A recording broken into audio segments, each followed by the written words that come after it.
My son's school called me and asked, "Why did we find your son unconscious in the bathroom?" "Why are you asking me? He should be in the hospital right now."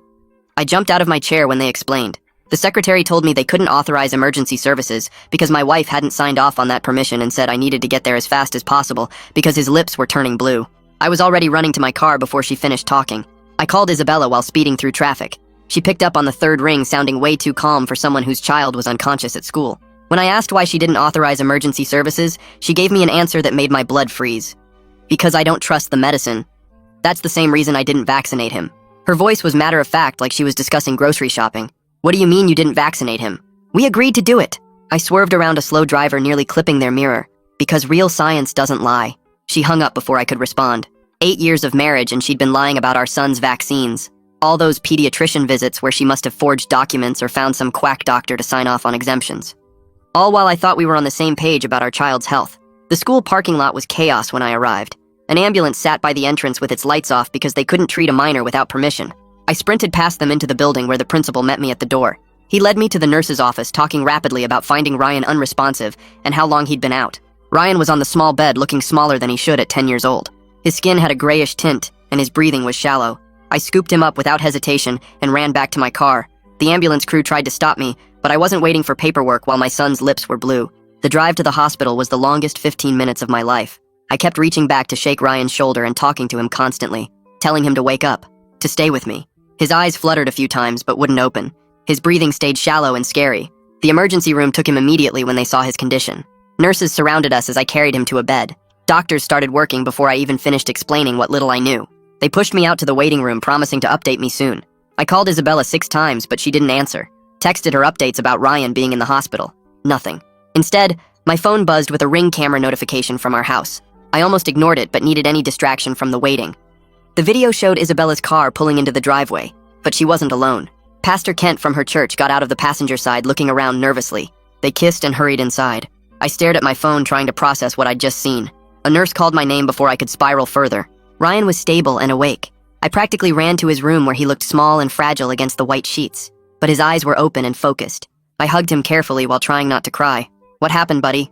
Do you remember anything?" Ryan's voice was raspy but clear. "My teacher. She gave me too much galaxy gas. She said it's because it'll make me smarter." I sat there staring at Ryan while my brain tried to make sense of what he just told me. The nurse walked in right then and started checking the monitor showing his oxygen levels. She wrote numbers on a chart while I pulled out my phone and sent a quick text to my attorney friend asking if she could call me about something urgent. Ryan's eyes kept closing like he wanted to sleep, but I needed to know more about what happened. The emergency room doctor came in holding a clipboard and looking serious. He explained that Ryan's blood work showed clear signs of nitrous oxide in his system. That's what some people call galaxy gas, and it can cause the exact symptoms Ryan had at the school. He ordered more tests right away to check if there was any damage to Ryan's organs or brain. The thought of my son having brain damage from something his teacher did made me sick. I stepped into the hallway and called the school principal on his cell phone. He answered on the second ring, and I told him exactly what Ryan said about Ms. Wellington giving him gas to make him smarter. His voice went from confused to shocked in about 2 seconds. He promised to start investigating immediately and said he'd put Ms. Wellington on leave until they figured out what happened. I went back to Ryan's room just as Isabella finally showed up. Pastor Kent was right beside her, which made my blood boil, but I kept my mouth shut for Ryan's sake. Isabella started going off about how hospitals pump kids full of dangerous chemicals, and we should take Ryan home for natural healing. The doctor cut her off fast with actual facts about nitrous oxide poisoning and how Ryan could have died without proper treatment. She tried to argue, but the doctor wasn't having it, and kept explaining the medical reality of what happened. My attorney friend Sarah walked in right then, and I'd never been happier to see her. I pulled up the Ring camera footage on my phone showing Isabella and Pastor Kent kissing in our driveway. Sarah looked at it and nodded while Isabella's face went white. She said the affair would definitely help with custody, but we needed to focus on Ryan's immediate safety first. About an hour later, a detective showed up with a woman who specialized in interviewing kids. They sat with Ryan and asked him gentle questions about what happened at the school. Ryan told them Ms. Wellington had something she called brain boost time, where kids breathed from balloons. He said it made him feel funny and dizzy, and that other kids felt the same way. The detective took notes while the specialist made sure Ryan felt safe talking about it. My phone rang, and it was the principal calling back already. He said they searched Miss Wellington's classroom and found multiple nitrous oxide canisters in her desk drawer. She apparently ordered them online, thinking they were some kind of safe way to help kids focus better. The principal sounded disgusted and said the police were on their way to pick her up. A woman from Child Protective Services arrived next and introduced herself as Mrs. Garcia. She needed to assess the situation since Isabella had refused emergency medical care for Ryan. She took out a notebook and started asking about the vaccine situation and why Isabella didn't let the ambulance help. Isabella got defensive and started talking about government conspiracies, but Mrs. Garcia just kept writing. After about 20 minutes of questions, Isabella tried to leave with Pastor Kent. Mrs. Garcia told her she needed to stay for more questioning, since this was a serious medical neglect case. Pastor Kent mumbled something about having a church meeting and basically ran out of the room. Isabella stood there looking abandoned while I tried not to smile. Sarah had been on her laptop the whole time working on paperwork. She showed me the emergency custody filing she was preparing based on Isabella's medical neglect and the affair evidence. The forms talked about immediate danger to the child and the need for temporary sole custody. Sarah said between Isabella lying about vaccines and refusing emergency care, we had a strong case. She filed everything electronically right there from the hospital room. The judge would review it within 24 hours, according to Sarah. Ryan had fallen asleep by then and looked so small in that big hospital bed. I sat in the chair next to him, holding his hand and watching him breathe. Every few minutes, I'd check to make sure his chest was moving normally.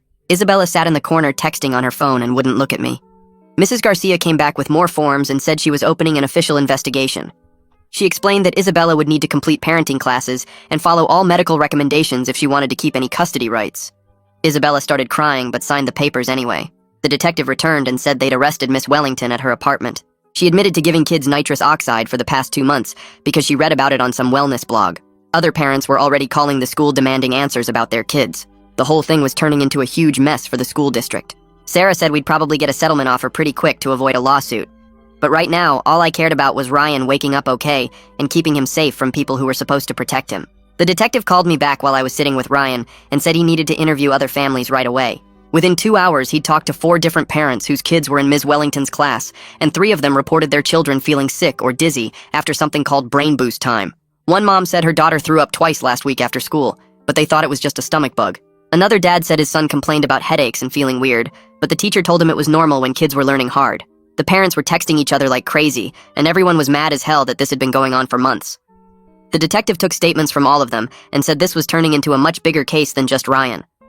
A nurse came in with Ryan's blood test results, and the doctor followed right behind her looking serious. He showed me the papers and pointed to numbers that meant nothing to me until he explained that Ryan had vitamin deficiencies that only happen when kids haven't been vaccinated properly.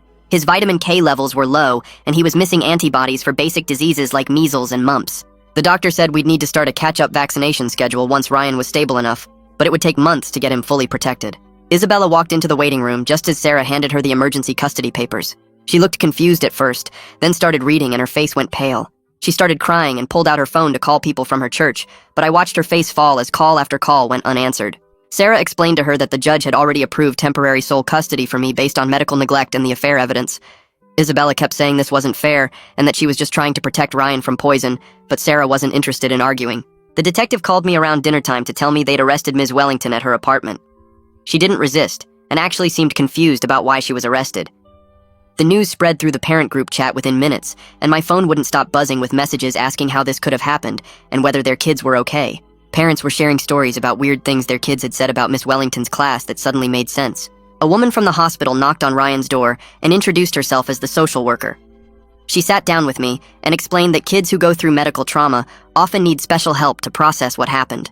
She handed me a folder full of papers about child therapists who work with kids who've been through scary medical stuff and trust issues with adults. She said Ryan might have nightmares or get scared of teachers or doctors for a while, and that was normal.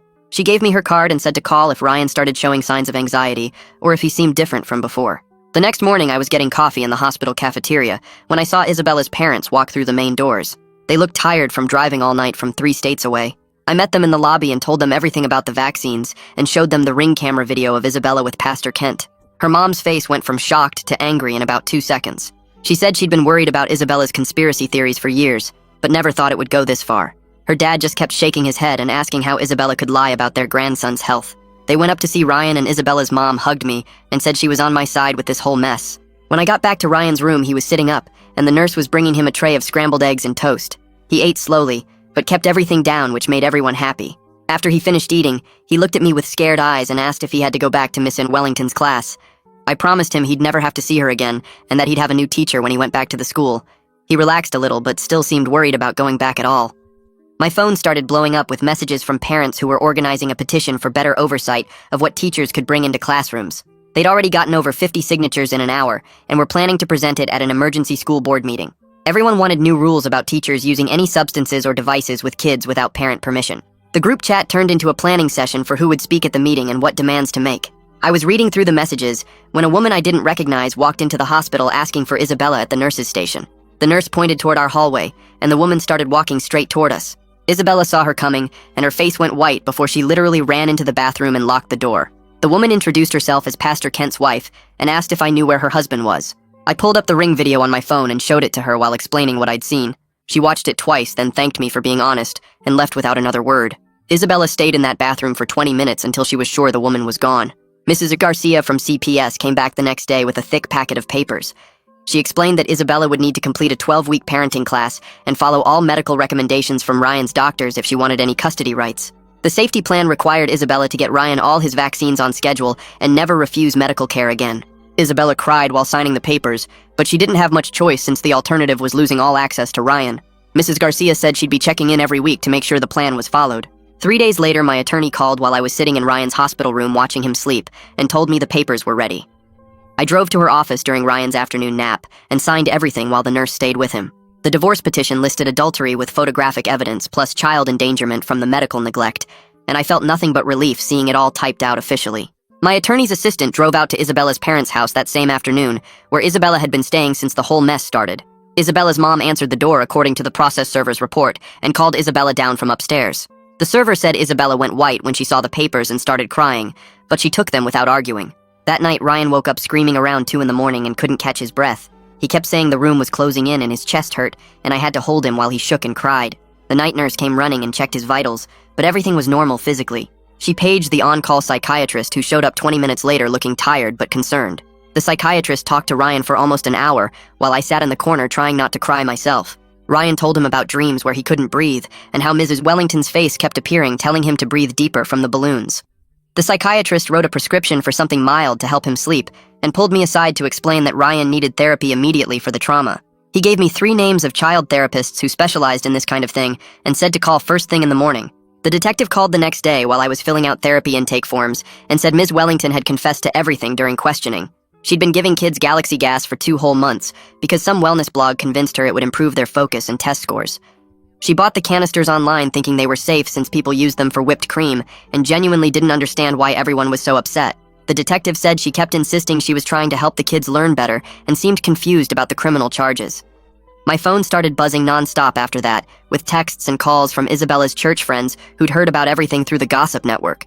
3 different women called to apologize for not speaking up sooner about Isabella's crazy theories. One woman named Linda said she'd been worried for years about Isabella's anti-vaccine posts on Facebook, but didn't want to cause drama in their Bible study group. Another friend admitted she'd seen Isabella buying sketchy supplements online and giving them to Ryan instead of real medicine, but thought it wasn't her place to interfere. They all said the same thing about feeling guilty now that Ryan was in the hospital. The school district's insurance company called that afternoon, wanting to discuss a settlement to avoid a lawsuit. The woman on the phone talked fast about covering medical bills and additional compensation for pain and suffering. My attorney told me not to agree to anything yet, since we didn't know if Ryan would have long-term effects from the nitrous oxide exposure. She said to let them sweat while we documented everything and built our case. On the 5th day, the doctor finally said Ryan could go home with a clean bill of health physically. I packed up his stuff while he got dressed in real clothes for the first time in days, and he actually smiled when we walked out of the hospital. We stopped at his favorite burger place on the way home, and he ate a whole kid's meal plus half my fries, which made me happier than anything else that week. He talked about missing his video games and wanting to see his friends, and seemed almost like his normal self for the first time since everything happened. When we got home, I started putting Ryan's hospital bag away and decided to check Isabella's home office for any medical records I might need for court. Instead, I found a whole drawer full of anti-vaccine books and printouts from conspiracy websites about how vaccines cause autism and contain mind control chips. There were bottles of essential oils labeled as immune boosters and natural antibiotics that she'd apparently been giving Ryan instead of real medicine. I took pictures of everything with my phone and texted them to my attorney, who said it was perfect evidence for the custody case. That first night home, Ryan refused to sleep in his own room and asked if he could stay with me.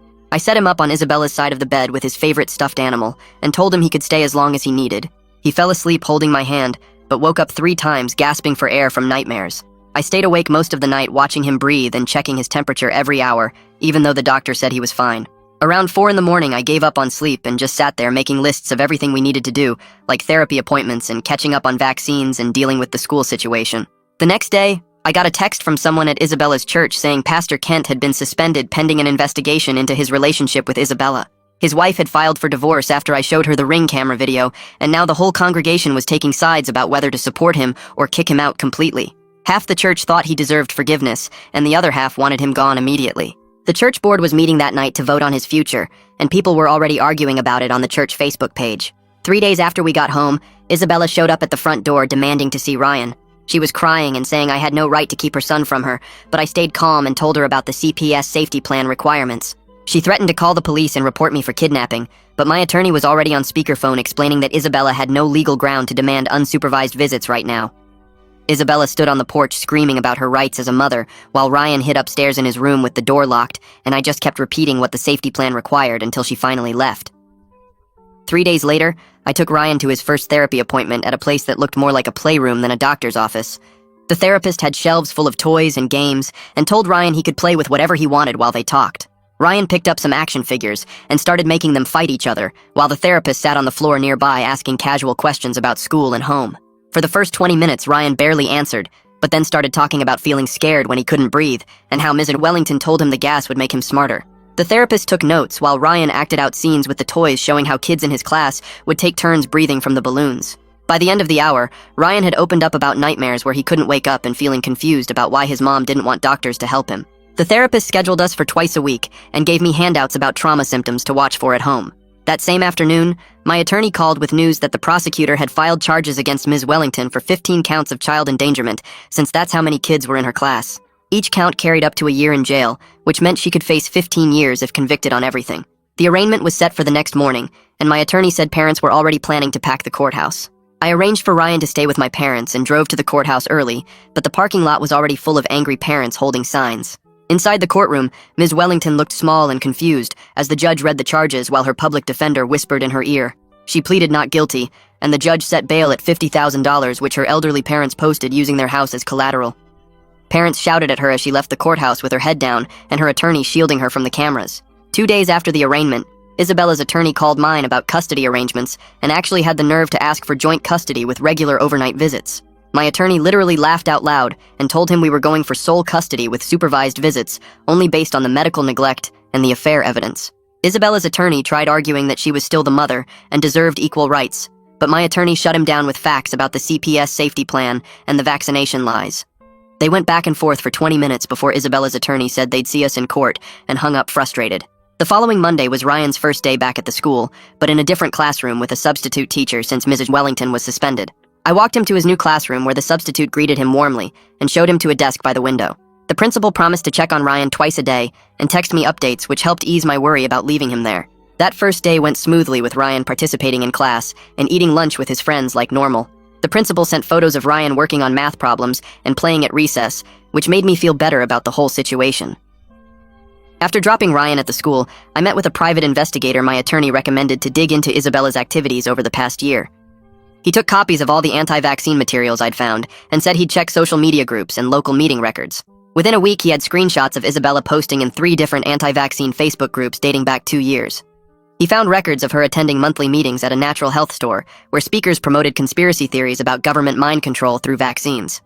There were receipts for thousands of dollars spent on supplements and essential oils from various MLM schemes. He even found evidence she'd been taking Ryan to a naturopath who wasn't licensed to practice medicine and had been shut down in 2 other states. The investigator compiled everything into a thick folder that my attorney said would guarantee us sole custody.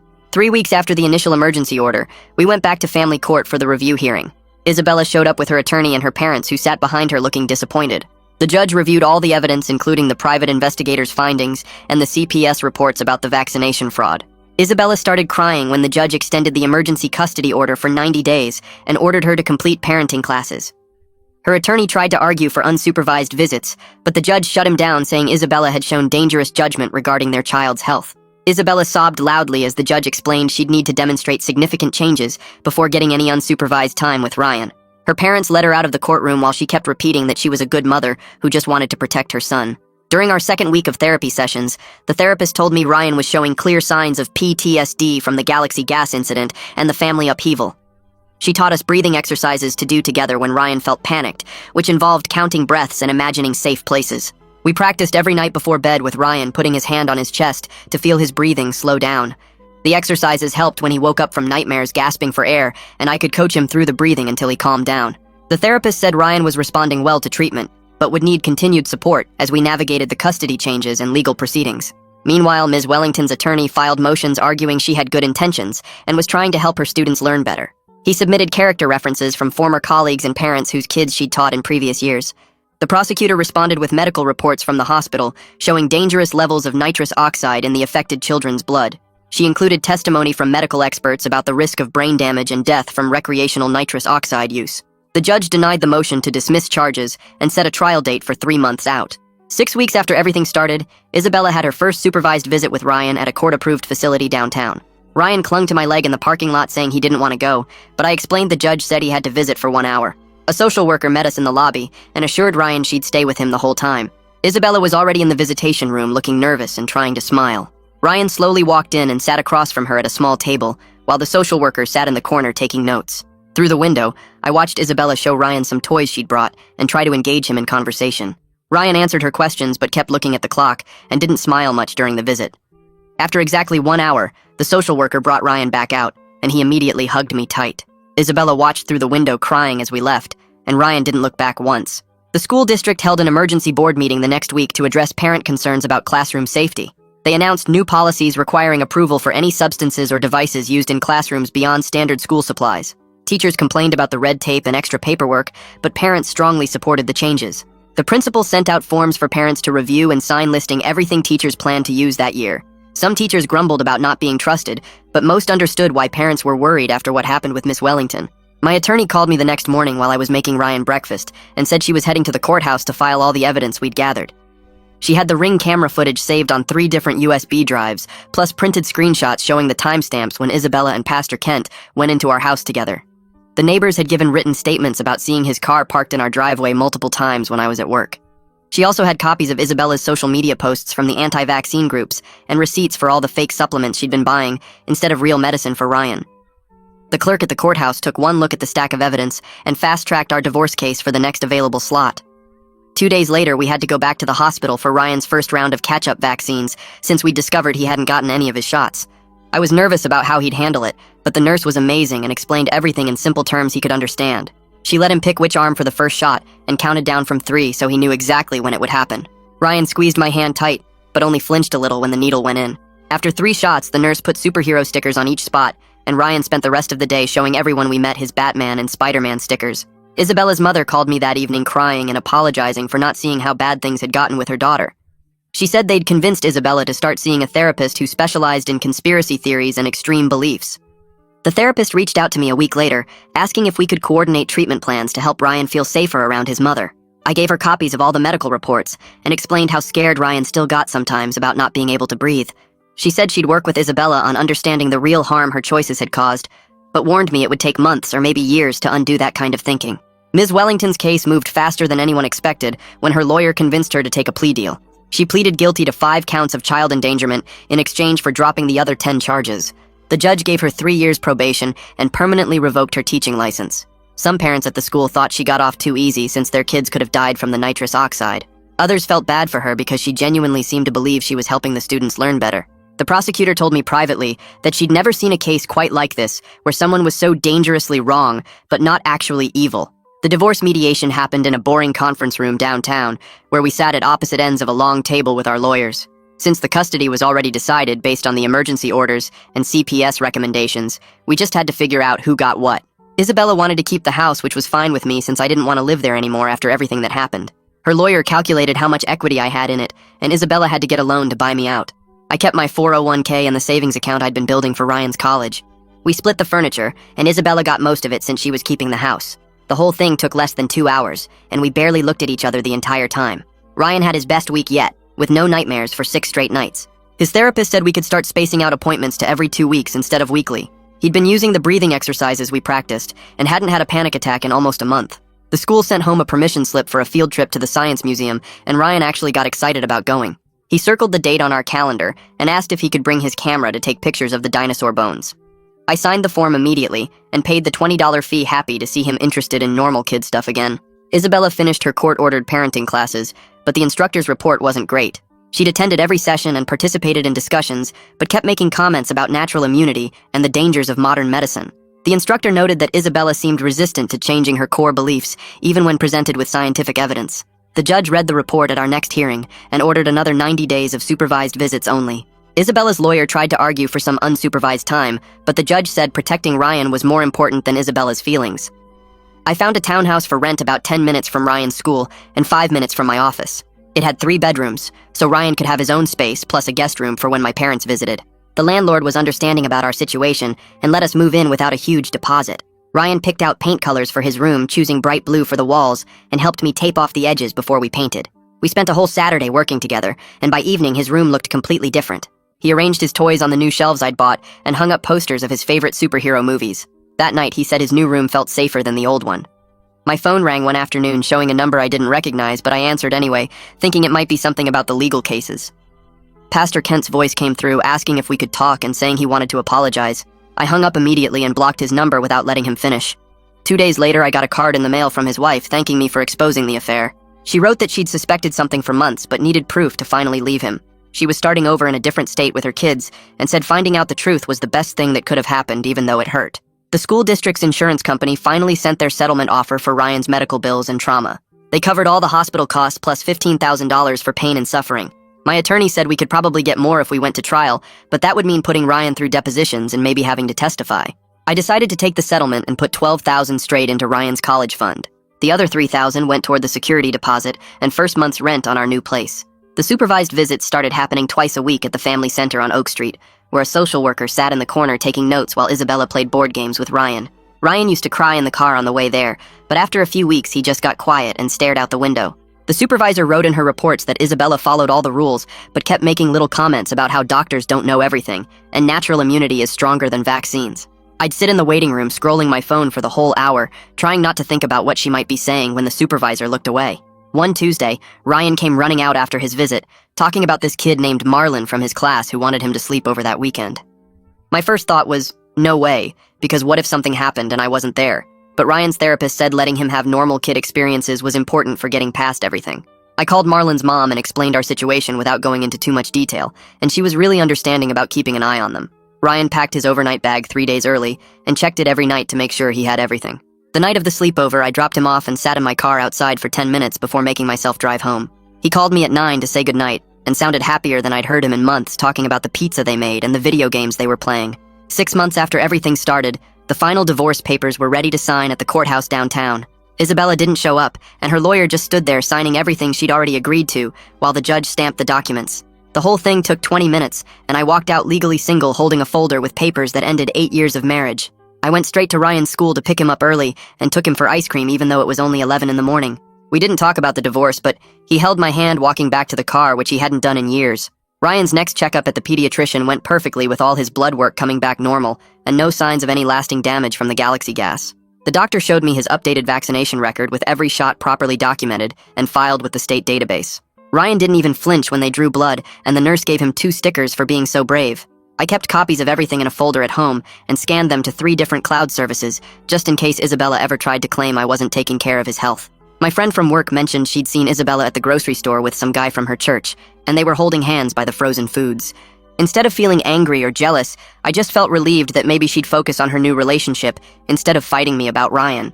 A week later, another friend said they were officially dating and posting Bible verses on social media together.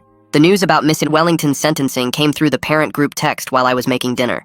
3 years probation and 200 hours of community service, plus she had to go speak at schools about why giving kids nitrous oxide was dangerous. Some parents wanted her in jail, but the judge said she'd shown real remorse and had mental health issues that contributed to her bad choices. Ryan asked what happened to her when he saw me reading my phone, and I just told him she wouldn't be teaching anymore, and left it at that. The next morning, Ryan watched kids playing soccer at recess and asked if he could join the team that practiced after school on Wednesdays. I signed him up online before he could change his mind and bought him cleats and shin guards that afternoon.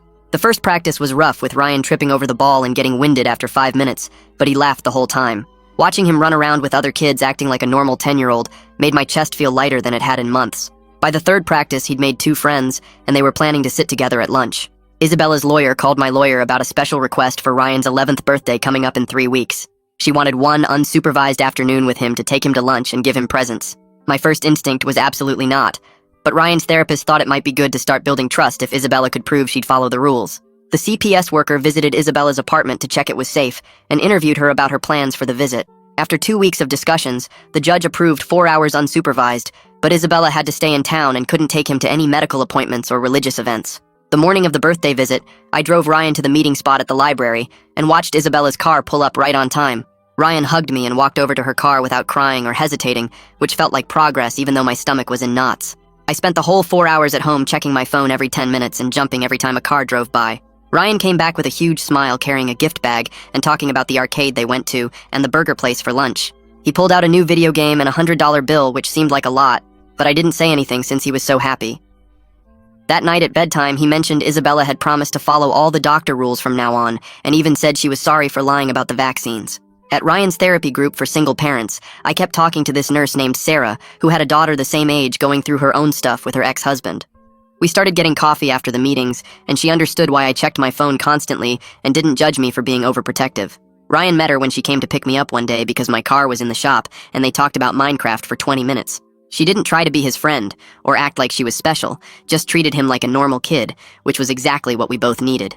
A year passed and Ryan's nightmares stopped happening every night, and his therapist moved our appointments from weekly to monthly because he was doing so much better. I picked him up from the school on report card day, and he waved the paper at me through the car window before even getting in, and every single grade was an A, including the math class he'd struggled with at the beginning of the year. Isabella showed up for her supervised visit that Saturday right on time, like she'd been doing for months, and the supervisor noted in her report that Isabella followed all the rules and didn't bring up any medical conspiracy stuff around Ryan. The visits had gotten longer too, starting at 1 hour then 2, and now she got 4 hours every Saturday afternoon at the community center where they played board games and did art projects together. I watched from the observation room sometimes and saw Isabella teaching Ryan to paint watercolors, and they actually laughed together, which made my chest feel less tight than it had in forever. The supervisor told me Isabella had earned enough trust points to request unsupervised visits soon, but the final decision would come from the judge after reviewing everything. My lawyer said Isabella's consistency was helping her case, but we still had final say on medical decisions, which was all I really cared about. Ryan came home from those visits talking about the cookies Isabella brought or the model airplane they built, but never mentioned feeling scared or confused like he used to. Pastor Kent's moving truck showed up on our old street, according to my neighbor who texted me photos of him loading boxes with some woman who turned out to be his ex-wife helping him clear out. The church newsletter that still got mailed to my apartment announced he'd taken a position 3 states away at a smaller congregation after membership at our local church dropped from 300 to barely 150.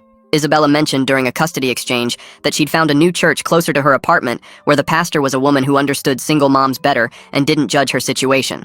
Ryan asked if he could enter the school science fair with a project about breathing and how lungs work, which seemed like his way of processing everything that happened. We spent 3 weekends building a model of the respiratory system using balloons and tubes, and he practiced his presentation 50 times in our living room. The night before the fair, he couldn't sleep from excitement, not fear, and kept adding facts to his poster board about oxygen levels and what happens when people don't get enough air. The judges gave him 2nd place overall and 1st place in the life sciences category, and he carried that blue ribbon everywhere for weeks. Standing in the gym watching him explain his project to other parents felt like the first normal parent moment I'd had since everything exploded. He told me that night he wanted to be a doctor who helps kids breathe better and maybe works in emergency rooms saving people. 2 years after the Galaxy Gas incident, we both showed up at Ryan's spring concert where he played trumpet in the 6th grade band. Isabella sat 3 rows behind me with her parents who'd moved to town to be closer to their grandson, and we all clapped when Ryan's solo part came up. After the concert, we stood in the hallway making small talk about Ryan's schedule and summer plans without any lawyers or supervisors watching us. Ryan hugged both of us separately, then ran off with his friends to get snacks from the cafeteria, like any other 12-year-old kid would do. Isabella and I managed to discuss his orthodontist appointment and soccer tryouts without arguing, which the old US never could have done. Ryan had joined the track team and the basketball team on top of soccer and spent most afternoons at practice or hanging out with his group of 5 best friends. His therapist called me after our last session saying Ryan didn't need regular appointments anymore because he'd worked through his trauma remarkably well and showed no signs of ongoing anxiety. The discharge paperwork said to call if anything changed, but she didn't expect to see us again, which felt like the biggest victory of all. Isabella sent me an email one random Tuesday with just 3 sentences saying she was sorry for lying about the vaccines and that she'd been wrong about medical care and that she understood why I'd fought so hard to protect Ryan. She wrote that it didn't fix the past, but she wanted me to know she'd changed her thinking after seeing how healthy Ryan was with proper medical care. Ryan found the email when he was using my laptop for homework and asked if I thought she really meant it, and I told him people can learn from mistakes, even big ones. Life settled into boring, wonderful routines of homework and sports practice and sleepovers and school projects and orthodontist appointments and parent-teacher conferences. Ryan grew 3 inches that year, and needed new clothes every few months and started caring about his hair and asked a girl to the spring dance. We both learned that protecting kids means making hard choices and fighting battles you never expected to fight, but seeing them happy and healthy makes every difficult moment worth it. Thanks for sticking with me through all my questions and wonderings. It's always so interesting exploring this stuff together. Until we meet again, take care. Subscribe for more content like this.